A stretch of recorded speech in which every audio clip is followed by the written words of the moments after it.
Presidente, buenos días. Buenos días. ¿Se puede gobernar así? ¿Se puede gobernar con esa negociación agónica que vimos el miércoles, con cada medida que el Gobierno lleve al Congreso? ¿No cree que el Gobierno dio una imagen de extrema debilidad? Bueno, yo entiendo el interés mediático por el suspense en el resultado de las votaciones, pero creo que lo importante, lo auténticamente relevante para los ciudadanos y ciudadanas es lo que se apoya y lo que se aprueba con la convalidación de estos reales decretos leyes.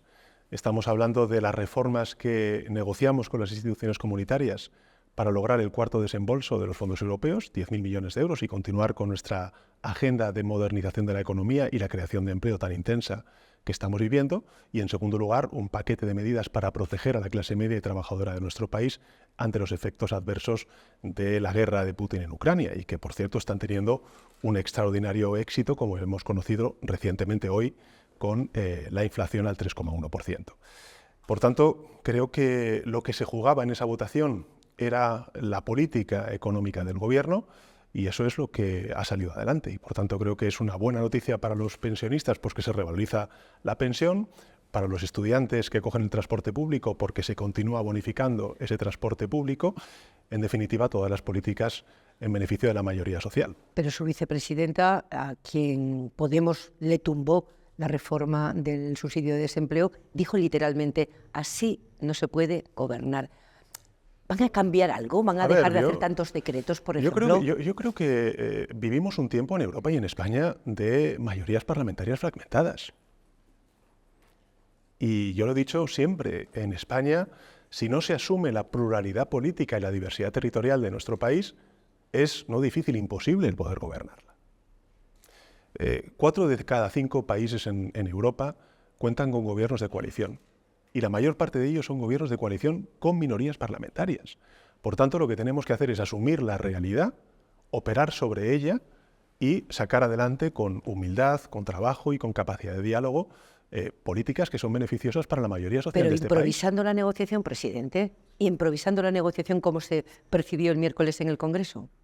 A ver, yo creo que una cosa es que la derecha política, mediática y económica trate de despreciar el proyecto político progresista que hemos puesto en marcha de 5 años a esta parte. Pero es claro el objetivo. Nuestro objetivo se resume en 3 pilares. El primero, la creación de empleo. El segundo, los derechos sociales. Y el tercero, la convivencia. Por tanto, lo que el otro día vimos en el Congreso de los Diputados fueron 2 reales decretos leyes que apuntalan las 2 primeras de esos objetivos. Y finalmente, y no es menor, estamos haciendo algo muy importante para la convivencia de este país, y es que partidos independentistas que antes de ayer se negaban a investir a un presidente del gobierno español o incluso a participar en la gobernabilidad del país, hoy lo están haciendo. Hoy no están discutiendo sobre la declaración de independencia, están discutiendo sobre cuál va a ser el IVA del aceite de oliva o cuál va a ser el abono y la bonificación al transporte público en los distintos territorios de nuestro país. Pero déjeme hacerle una pregunta muy concreta. ¿Va a seguir haciendo decretos? Por un lado, por salud democrática. Ha hecho muchos decretos, no solo en situaciones de emergencia. Y segundo, por propia supervivencia, porque el decreto se lo juega todo a una votación agónica en el Congreso. ¿Va a cambiar algo lo que padecieron ustedes el miércoles? Nuestra intención es legislar con proyectos de ley. También es cierto que la investidura tan tardía que se celebró a finales del año pasado pues nos llevó a que estuviéramos muy cerca del momento de vencimiento de las medidas vinculadas con el Real Decreto de Ucrania, con las medidas que antes le he señalado, y en segundo lugar con los compromisos que mantuvimos con las instituciones comunitarias antes del 21 de diciembre, aprobadas, me refiero, mediante Real Decreto Ley, para poder percibir esos 10.000 millones de euros de los fondos europeos, el cuarto desembolso de esos fondos europeos. Con lo cual, de alguna manera, en este caso, las fechas no venían marcadas, sino por acuerdos previos con las instituciones comunitarias para hacer esas reformas y percibir esos fondos, o en segundo lugar, pues para continuar manteniendo algunas políticas que, insisto, han sido buenas para la mayoría social de nuestro país. O sea que usted, digamos, viene a decirnos que será lo que pasó el miércoles será el último de lo que hemos visto hasta ahora. Yo le pregunto muy concretamente, ¿se siente usted chantajeado, como dice Alberto Núñez Feijóo? Bueno, esto es bastante curioso, porque la derecha cuando gobierna y pacta con el nacionalismo periférico resulta que es sinónimo de sentido de Estado, de que incorporamos a la gobernabilidad de España a fuerzas nacionalistas y por tanto damos estabilidad al sistema político español, y cuando hace la izquierda lo que estamos haciendo es poco menos que chantajear o vender a trozos a España. Bueno, no. Lo que estamos haciendo es ser coherentes con el título 8º de nuestra Constitución, ser conscientes de que estamos en un Estado autonómico y por tanto tenemos que compartir competencias sobre políticas que nos afectan a todos, también a los territorios, no solamente a España como tal, sino también a los territorios, me refiero al ámbito de la política migratoria, y en segundo lugar, como he dicho antes, asumir que para que España sea gobernada y pueda avanzar en esa triple, digamos, esos 3 objetivos que antes les he referido, la creación de empleo, los derechos y la convivencia, tenemos que asumir la pluralidad política de nuestro país y también tenemos que asumir la diversidad territorial del mismo. Fíjese, yo lo que vi el otro día en el resultado de la votación fue lo siguiente: un gobierno empeñado en facilitar la vida a la mayoría social de este país y una oposición empeñada, como la legislatura pasada, en incordiar al gobierno de España. Y al final, fíjese, se habla mucho de la amnistía por parte de la derecha, ¿no? Que es un poco como el leitmotiv a la hora de decir que esta malvada izquierda que está gobernando España lo que está haciendo es trocearla y romperla, ¿no? Bueno, si tanto se oponen a la amnistía, la pregunta es, ¿por qué se opusieron a la revalorización de las pensiones? ¿Qué tiene que ver una cosa con la otra? ¿Qué tiene que ver el transporte público gratuito con la amnistía? Yo creo que es importante trasladar también a los ciudadanos que lo que estamos haciendo respecto a Cataluña, desde hace 5 años a esta parte, es caminar en una senda de superación de una crisis territorial probablemente la más grave que hemos vivido en estos últimos 40 años, y que la alternativa que tenemos enfrente, la del Partido Popular y la de Vox, es un estado de excepción permanente. Es el 155 permanente, que es lo que proclama y pide para Cataluña Vox, o la ilegalización de partidos políticos nada más y nada menos por parte de la derecha tradicional en nuestro país. Eso sí que va en contra de los intereses de España. Ustedes, los socialistas, cuando llegaron al acuerdo político con Junts, nos dijeron que la amnistía garantizaba estabilidad en la legislatura para hacer esa agenda social de la que habla. Lo que se vio este miércoles no era precisamente estabilidad. Es más, Junts dijo específicamente que no se siente concernido por la gobernabilidad de España. Nosotros tenemos claro cuál es el proyecto de España. Queremos una España avanzada y próspera, queremos una España decente y justa, queremos una España unida en su diversidad, una España respetada en el mundo y admirada también en Europa. Si podemos llegar a acuerdos con partidos políticos de distinto signo político, desde luego lo vamos a hacer. La pregunta que hay que hacerse es por qué estos reales decretos leyes que traen protección social a la mayoría de este país y traen 10.000 millones de euros con reformas previamente pactadas con las instituciones comunitarias, solamente contaron con 172 escaños de apoyo y no 350. El que estemos viendo que partidos políticos que hasta antes de ayer estaban defendiendo la independencia de Cataluña, partidos políticos que no solamente no se sentían concernidos, sino que rechazaban una participación algo constructiva en la gobernabilidad y por tanto en la estabilidad y el avance de este país, hoy lo estén haciendo, a mí me parece que es una extraordinaria noticia para nuestro país, porque hacemos la democracia mucho más completa y por tanto una democracia mejor. Después de lo que vimos el miércoles, ¿va a haber presupuestos? ¿Vamos a una legislatura larga o realmente vamos a una inestabilidad permanente? Por supuesto que vamos a gobernar durante 4 años. Y por supuesto que vamos a resolver muchos de los problemas que tiene nuestra ciudadanía. Y por supuesto somos conscientes, como lo es muchos otros presidentes y presidentas de gobierno en otras partes de Europa, que vivimos en una época de mayorías parlamentarias fragmentadas.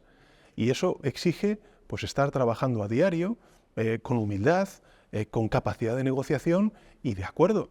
Pero, insisto, como he dicho antes, es que este país no se va a poder gobernar si no se asume la pluralidad política y también la diversidad territorial. Fíjese, hay un axioma que yo me aplico mucho en la política como también en la vida.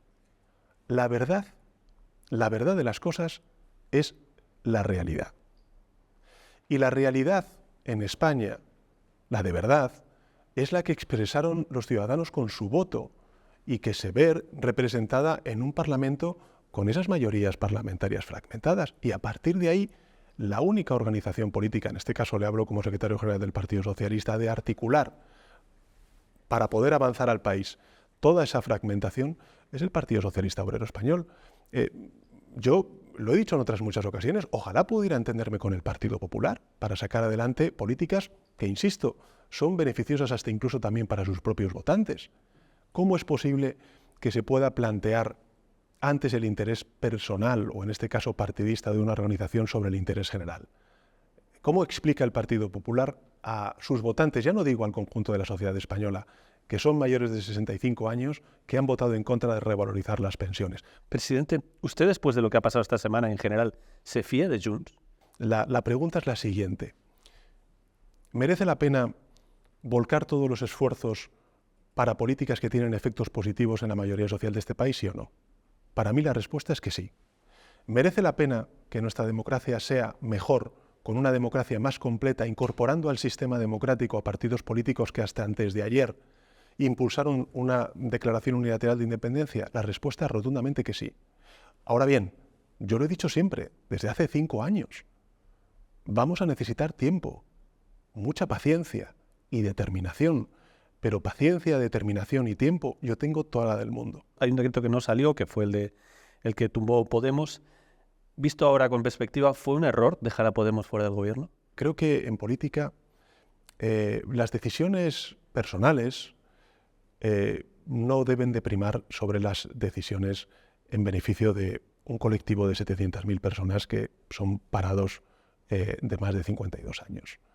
Por tanto, yo creo que la máxima de no tomar decisiones en base a las tripas, sino con la cabeza y el corazón, creo que es una de las lecciones o reflexiones que se tiene que plantearse Podemos en este caso. Y lo digo con todos los respetos. ¿Usted cree que Yolanda Díaz debería recomponer esas relaciones o usted mismo va a hacer algo para intentar acercarse a Podemos? No hemos mantenido las relaciones que nos corresponden como grupo parlamentario que es, con 5 diputados, y respecto a Sumar y a Yolanda, como vicepresidenta del Gobierno, tiene todo mi apoyo, mi comprensión y, por supuesto, la colaboración del socio mayoritario del Gobierno para, antes o después, el poder sacar adelante esta importante reforma del subsidio al desempleo, que sin duda alguna es positiva para 700.000 españoles. Con las competencias en inmigración que se han comprometido a ceder a Cataluña, ¿Cataluña podrá expulsar extranjeros, inmigrantes, podrá regular el flujo migratorio, podrá dar permisos de residencia? Eso es lo que está diciendo Junts. Bueno, pero es que es un partido independentista, Pepa. Es que, por supuesto que el programa de máximos de un partido independentista, pues ya sabemos cuál es. Pero yo le hago la siguiente pregunta. ¿Las políticas de inmigración están o no recogidas en el Estatuto de Autonomía de Cataluña? Lo están. ¿Acabamos o no en Europa de aprobar un pacto de migración y asilo después de muchos años dentro de la presidencia española rotatoria del Consejo de la Unión Europea? También. ¿Necesitamos mejorar y revisar nuestras políticas para ser más eficaces y para garantizar la solidaridad, por cierto, que se ha puesto en cuestión durante la crisis migratoria en Canarias por parte de otras comunidades autónomas y no Cataluña? Yo creo que también. A ver, si un partido independentista está pidiendo el que se cumpla con el Estatuto de Autonomía de Cataluña en relación con la migración, creo que estamos dando un avance muy importante y que instituciones que son cercanas a los ciudadanos, como son también las instituciones, en este caso autonómicas, se quieran implicar en materia de migración, evidentemente tendremos que hablar con la Generalitat de Cataluña, con el Gobierno, pero finalmente es un trámite parlamentario que exigirá el que todas las fuerzas políticas pongamos en marcha todas nuestras políticas y lleguemos a un punto. Usted ha dicho reiteradamente que sus pactos serían transparentes, que los ciudadanos sabrían lo que pactan con cualquiera de los socios o aliados que necesitan.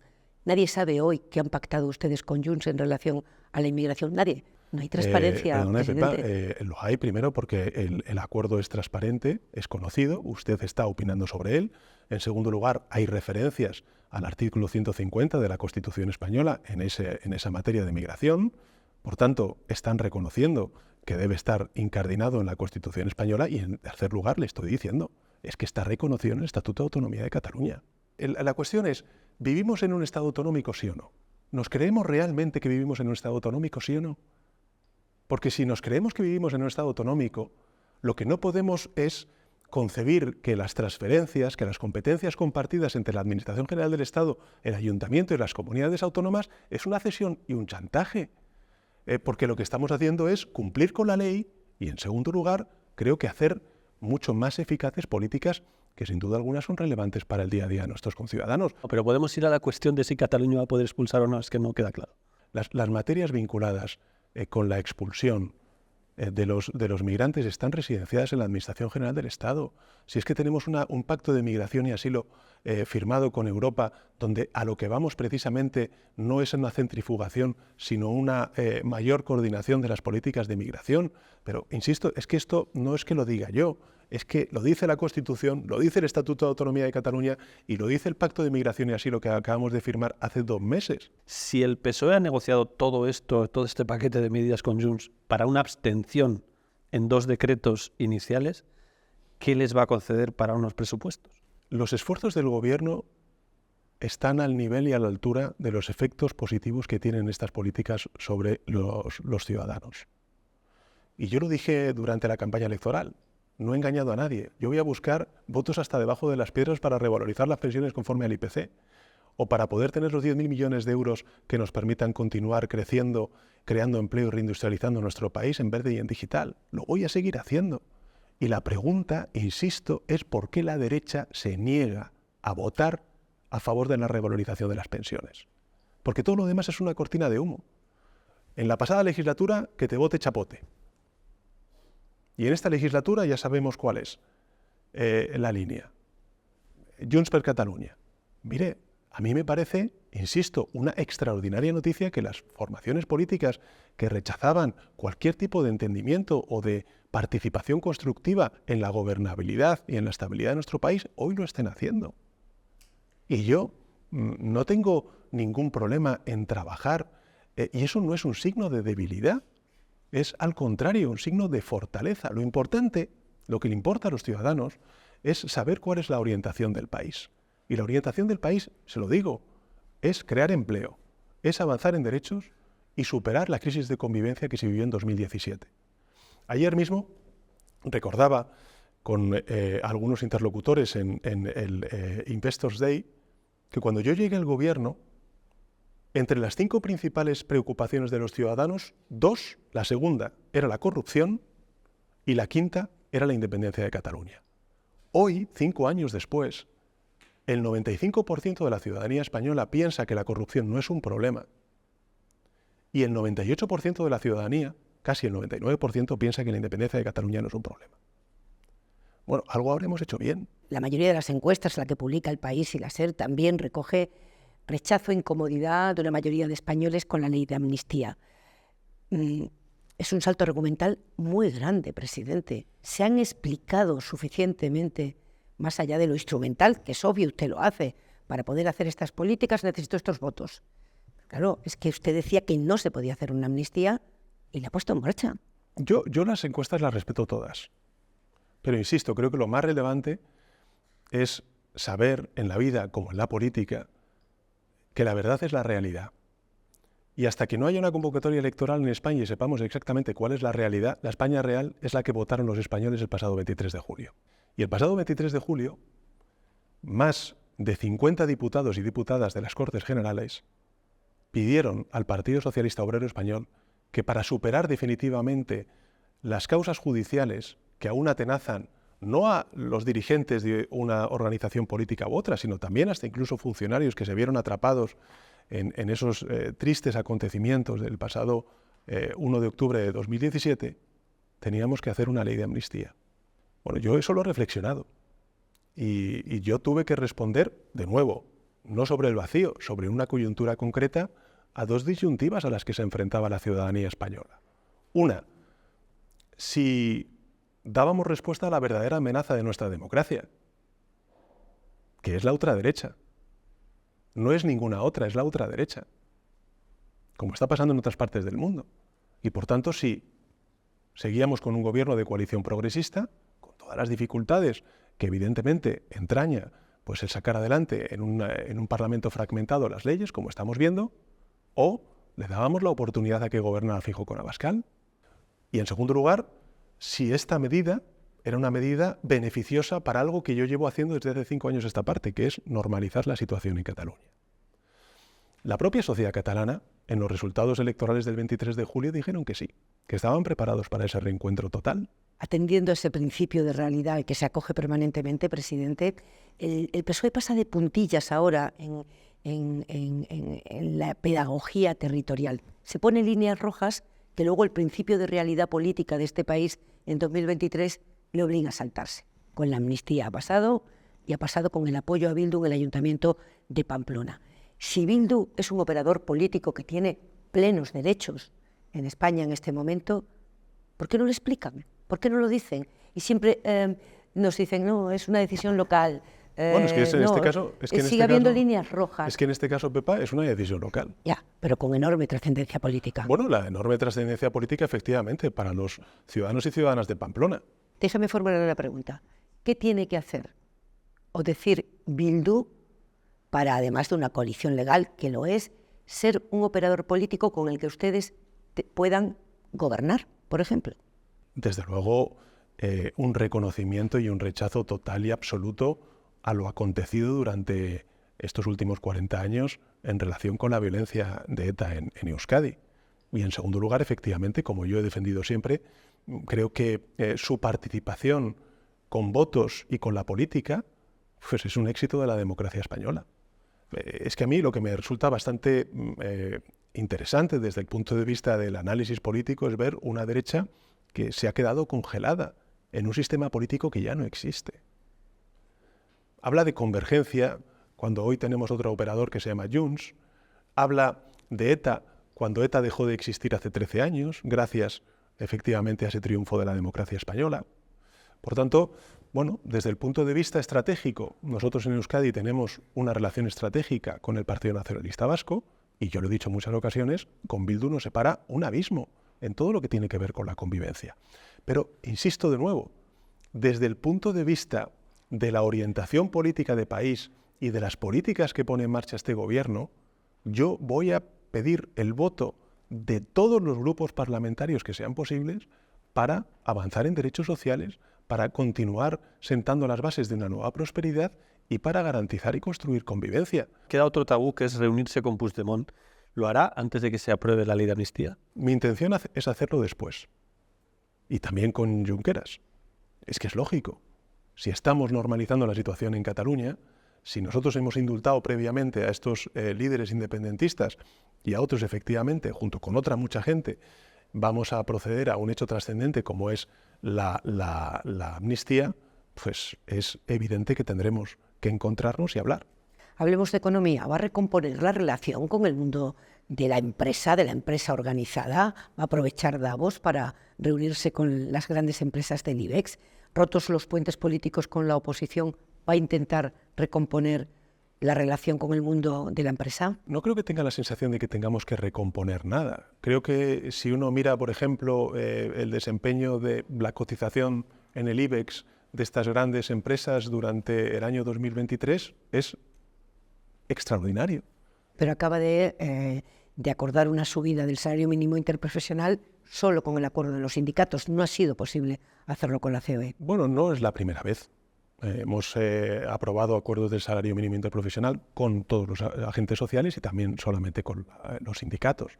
En todo caso, creo que es una extraordinaria noticia porque estamos hablando de millones de trabajadores y trabajadoras que se van a ver beneficiados de este aumento del 5%, por tanto, sin merma del poder adquisitivo y, en segundo lugar, sobre todo y especialmente gente joven y mujeres, que son las principales perceptoras de este salario mínimo interprofesional. Vienen ahora tiempos con datos menos buenos, presidente, ¿no? Europa está a punto de entrar en recesión, vuelven las reglas fiscales.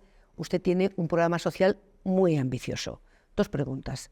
Una, ¿tendremos unos presupuestos generales expansivos o menos expansivos que el anterior? Y 2, ¿está dispuesto a hacer ajustes si vienen mal dadas? ¿Serán unos presupuestos expansivos? Sí lo van a ser. Ya lo hemos adelantado, es en lo que está trabajando el Gobierno de España. En segundo lugar, yo no creo que sea una mala noticia que vuelvan las reglas fiscales. Son unas reglas fiscales redefinidas, no son las de antes de la pandemia, sino un acuerdo que hemos logrado también bajo la presidencia española del Consejo de la Unión Europea el pasado semestre. Y además, fíjese, somos un gobierno que durante estos últimos años hemos reducido la deuda pública en 5 puntos al año, y la previsión es que cerremos este año con un 106% de deuda pública en relación con el Producto Interior Bruto, y que lleguemos al 3% del PIB en déficit público, es decir, que cumplamos en este caso con lo que se marcó por el Pacto de Estabilidad y Crecimiento antes de la pandemia. Y luego tenemos los fondos europeos. Somos el país a la vanguardia en la ejecución y también en la solicitud de los desembolsos por parte de la Comisión Europea, que nos está permitiendo no solamente amortiguar las turbulencias de toda esta crisis geopolítica que estamos viviendo en Oriente Medio y en el oriente de Europa, sino que también nos está permitiendo atraer muchísima inversión, con unos niveles récords de inversión, también de creación de empleo y de exportaciones. Un presidente que ha hecho del escudo social una bandera, ¿está dispuesto a hacer ajustes si finalmente hay que hacerlos? Yo creo que no estamos ahora mismo, vamos, no lo digo solamente como presidente socialdemócrata, sino también en Europa en esa línea. Creo que se ha demostrado que se puede crecer con políticas expansivas, reducir el déficit público y la deuda pública como estamos haciendo. Si la gran lección que tenemos que extraer de la crisis financiera es que si deprime uno la economía, no reduces el déficit público y la deuda pública, sino que la aumentas, que es lo que hizo Rajoy. O sea, que no le va a hacer caso al Banco de España y al AIREF, que piden desde hace tiempo una senda de ajuste fino, una senda clara de ajuste fino. Lo que plantean estas autoridades, o al menos eso interpreto yo, y en la que está el Gobierno de España, es en ir saliendo de algunas de las medidas que pusimos en marcha al principio de la guerra. Y esto es lo que estamos haciendo. De hecho, la convalidación del Real Decreto Ley, efectivamente lo que está planteando en relación con el decreto de Ucrania es una salida de algunas políticas de protección que ya no tienen sentido, porque efectivamente estamos volviendo a una situación de normalidad. Ojalá pues no se altere como consecuencia de que pues se agrave la crisis en Ucrania o también escale el conflicto en Oriente Medio. Vamos a meter una preocupación de la ciudadanía española muy general, que es la que tiene que ver con los riesgos, no solo con las oportunidades de las sociedades digitales en las que vivimos, ¿no? Hay un movimiento de padres pidiendo que se prohíban los teléfonos móviles en los colegios. Hay una enorme preocupación con el acceso de los menores a determinados contenidos de Internet. El Gobierno, en este escenario de tanta complicación, ¿tiene una agenda en este sentido? La tenemos, llevamos trabajando semanas en esta agenda, porque estamos sufriendo una auténtica epidemia de menores que tienen un acceso a contenidos pornográficos que en efecto afectan a su formación y al comportamiento presente y futuro que puedan tener en sus relaciones con el sexo opuesto, y que además, en el caso de la mujer, pues cosifican a la mujer y van en contra de ese anhelo que tenemos una amplia mayoría de la sociedad española de que haya una relación de igual a igual entre hombre y mujer. Según los datos que manejamos desde el Gobierno de España, 1 de cada 4 jóvenes de menos de 12 años ha tenido o tiene acceso y consume porno. Casi la mitad de los jóvenes de menos de 15 años consume porno. Y el 60% de los jóvenes consume con regularidad contenidos pornográficos. Y además quiero romper una lanza en favor de los jóvenes, porque no son los jóvenes los que por primera vez buscan el acceso a los contenidos pornográficos en Internet, sino que son los contenidos pornográficos los que entran en sus dispositivos móviles o en sus ordenadores. Con lo cual, el planteamiento que vamos a hacer desde el Gobierno de España, y es el anuncio que le quiero hacer, es que vamos a proponer un acuerdo de país para la protección de los menores en Internet. Y ese acuerdo de país va a tener 3 ejes. El primero, la aprobación de una ley integral para la protección de los menores en Internet. En segundo, la aprobación de una estrategia multidisciplinar desde el ámbito de la educación, de las competencias digitales, a también en el ámbito de la igualdad. Y finalmente, la creación de dispositivos que impidan el acceso a esos contenidos pornográficos a todos aquellos menores de edad. Esto es algo que ya estamos trabajando con la Agencia de Protección de Datos y con la Fábrica de Moneda y Timbre, y quiero decirle que dentro de poco tendremos esos códigos de verificación para que los padres y madres y también los jóvenes se sientan protegidos ante una auténtica epidemia, como le he dicho antes, que están sufriendo nuestros jóvenes y que evidentemente corren un serio riesgo de retroceso en un ámbito tan fundamental como es el de la igualdad entre hombres y mujeres. Otra gran preocupación social es la vivienda. Cataluña va a empezar a limitar alquileres. ¿Cree que esa es la vía para el gran problema? Otras comunidades dicen que no lo harán, del PP que no lo harán en ningún caso. ¿Esa es la vía, limitar alquileres? ¿Va por ahí? Nosotros estamos en lo que es la Ley Estatal de Vivienda, elaborando ahora mismo y trabajando en ese índice de referencia para las grandes ciudades y las zonas tensionadas por la vivienda, pero yo siempre he creído que más allá de estas medidas, lo más importante es que las políticas públicas se pongan en marcha. Es decir, que de alguna manera no tengamos un parque de vivienda público irrisorio en nuestro país, de menos de un 2%, un 3%, cuando la media europea es de un 9%, o hay países, digamos, nórdicos que están por encima del 15%. Lo que hemos visto durante estos últimos años, particularmente en aquellas administraciones gobernadas por el Partido Popular, es una desamortización y una vivienda de los pisos públicos, de los pisos con precio asequible para los jóvenes y a las familias con menos recursos. Y nuestro compromiso es ese, es que podamos poner en marcha distintas soluciones habitacionales de 187.000 viviendas, y para eso hay grandes operaciones que va a liderar el Gobierno de España. Aquí, por ejemplo, sin ir más lejos, en la ciudad de Madrid, en la Comunidad de Madrid, la Operación Campamento. Estados Unidos y Reino Unido han lanzado una operación militar contra posiciones hutíes en Yemen. La temida escalada en Oriente Próximo ya está aquí. Hay conatos de esa temida escalada, no solamente en el Mar Rojo, sino también en el norte de Israel, en su frontera con el Líbano. Nosotros estamos, como sabe, liderando la misión multilateral de Naciones Unidas en el Líbano para garantizar esa franja azul, ¿no? Esa línea azul entre ambos países, y evidentemente estamos muy pendientes de cuál sea el devenir de esta situación. A Europa no le interesa una región en Oriente Medio absolutamente inestable. Al contrario. Por eso hemos defendido lo mismo que hemos defendido en Ucrania, aunque sean dos conflictos completamente distintos. Porque evidentemente en Israel estamos hablando de un atentado terrorista que condenamos, que hemos exigido además la liberación de todos los rehenes que mantiene la banda terrorista Hamás, aún entre ellos, pero con la misma determinación decimos que el derecho internacional se tiene que respetar. El derecho internacional de Rusia en Ucrania, evidentemente vinculado con la soberanía nacional y la integridad territorial, su respeto, y en el caso de Israel y Palestina, el respeto al derecho internacional humanitario. ¿La vuelta de la embajadora significa que da por cerrada la crisis diplomática? Si es que nosotros nunca hemos tenido una crisis diplomática con Israel. ¿Y se unirá España a la misión europea que les van a proponer a los Estados miembros para patrullar en el Mar Rojo? Es una zona que puede incendiarse muchísimo. No es nuestra intención. ¿Y por qué? Bueno, nosotros tenemos más de 3.000 soldados, Carlos, desplegados en distintas misiones. Es decir, somos, si no el primero o el segundo, estamos entre los 3, 4, 5 primeros países de la Unión Europea más activos y con mayor presencia y mayor participación en misiones internacionales de paz. Por ejemplo, en Mali, por citar algún caso. También en la OTAN y en Naciones Unidas. Como sabe usted, nosotros estamos liderando la Operación Atalanta en el Índico para luchar contra el fenómeno de la piratería, que exige unos recursos completamente distintos a los que se exigen en el Mar Rojo para hacer frente a la amenaza de los hutíes.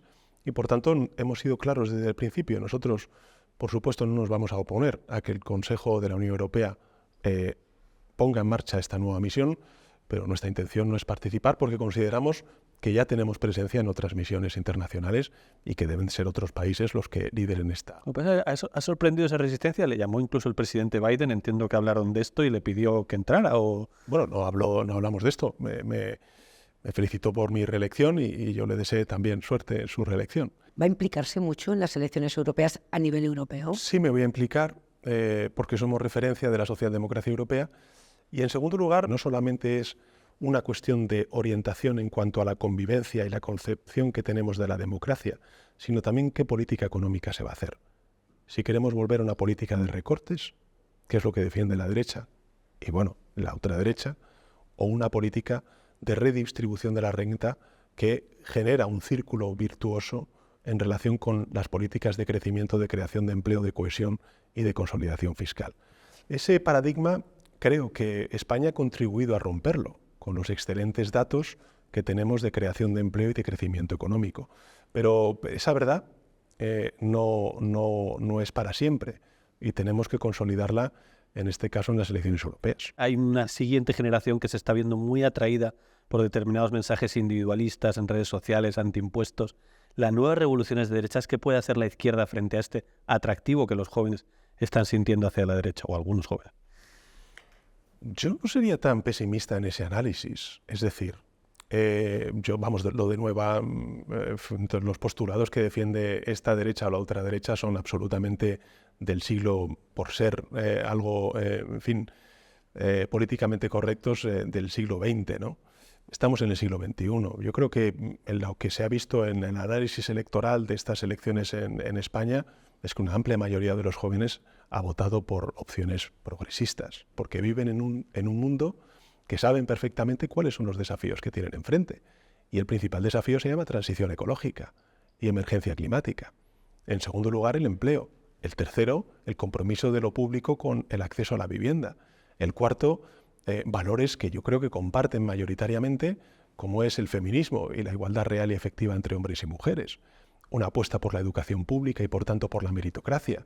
En fin, yo creo que, al contrario, la gran paradoja es que, desde el punto de vista de las ideas, la izquierda tiene las soluciones a los desafíos presentes y futuros de nuestras sociedades, y la derecha, al contrario. La derecha lo único que tiene es poder económico para financiar a sus terminales mediáticas y hacer, pues, que efectivamente se condicionen los debates y se hable, pues, más de las cortinas de humo que ponen encima de la mesa que de los contenidos de las políticas que se aprueban. No podemos dejar de tomar el asunto de la polarización, que se habla muchísimo en España. Polarización asimétrica, si me permite. Usted la llama asimétrica. Yo le pregunto, hay la oposición, por supuesto, pero algunos dirigentes del PSOE han criticado su idea de levantar un muro frente a la derecha y la ultraderecha. ¿Usted se considera un presidente divisivo? Yo estoy haciendo políticas para la mayoría social de este país.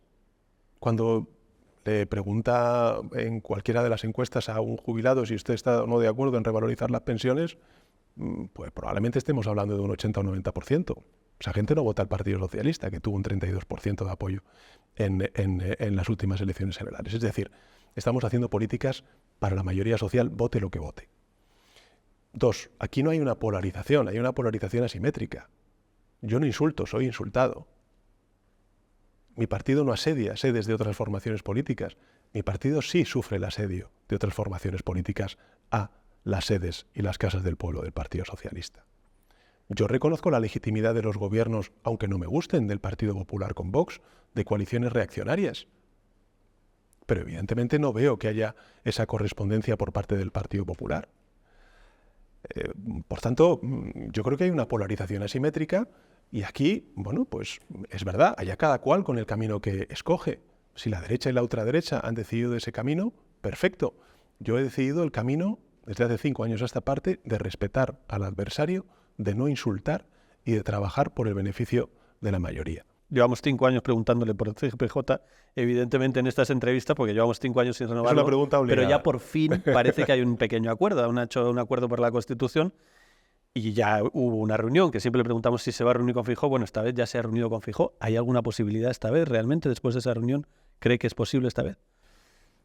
A ver, yo he llegado a 3 acuerdos con el Partido Popular, los 3 rotos unilateralmente por el Partido Popular. Yo tengo un diagnóstico un tanto crudo del liderazgo del señor Feijóo al frente del Partido Popular.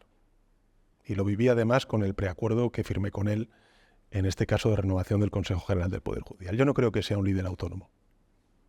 Yo creo que es un líder que está más pendiente de la portada del medio de comunicación de derechas que le indique por dónde tiene que ir. Mira a ver qué es lo que opina Vox y cuál es también la opinión de la señora Ayuso. Tenemos a un líder de la oposición sin autonomía y sometido a unos intereses, los que sean, los del Partido Popular, pero no son los de la mayoría social de este país. Este es el diagnóstico crudo que hago del liderazgo del señor Feijóo.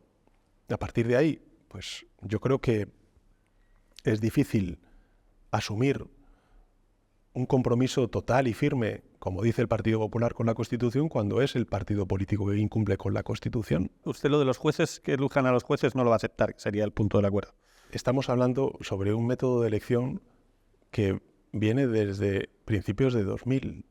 Es que no se ha planteado este debate cuando el Partido Popular gobernaba. Es que este debate solamente se plantea cuando gobierna la izquierda. Por tanto, pues muchas veces yo lo digo, es que no hay mayor intervención en el Poder Judicial que la que está haciendo el Partido Popular. Y eso al final actúa en detrimento del Poder Judicial. Pero ojalá podamos llegar a un acuerdo. Desde luego no va a ser por nosotros y ojalá podamos llegar a un acuerdo, aunque sea también con la mediación, en este caso, de la Comisión Europea. Usted habla siempre de defender las instituciones. ¿Cree que beneficia la imagen de las instituciones nombramientos como el de un secretario de Estado al frente de la agencia EFE o mantener a Tezanos al frente del CIS, al margen de la capacitación profesional de las personas? ¿Cree que mejora la imagen de las instituciones estos nombramientos partidistas?